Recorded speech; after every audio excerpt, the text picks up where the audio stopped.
Temaşevane heca, jinavenda Nûçeyên me 24 ve dem baş.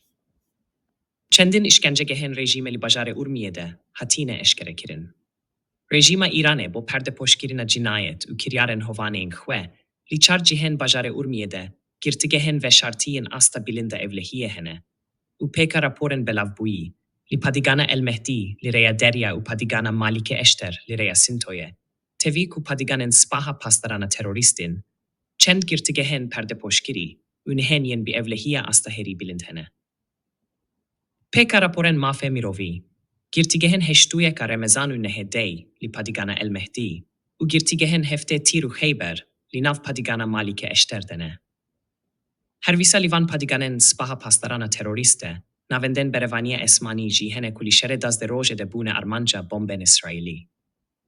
Hervîsa û pêka van raporan, hejmarek jî girtiyan îşare bi binayên evlehên itilat û spaha pastaran ku vek girtîgeh û îşkencegehan tune bikaranîn li nav bajarê Urmiyê de kirine, ku yek ji van binayên evleh li şekama apadana a bajarê Urmiyê de ye. Piştî destpêkirina serî hildana xelkê li şoreşa cinayê de, hejmareke zêde ji xelkê li van cure cîhan de hatîbûnê ragirtin ku rastî hovanêtirin îşkencekirinin rejîmê hatîbûn. Bi vî awayî, em geheşne dawiya ve Nûçe jî, ve haceme 24 têbe û benda Nûçeyên din, heta dîdarkedin her dem baş bin.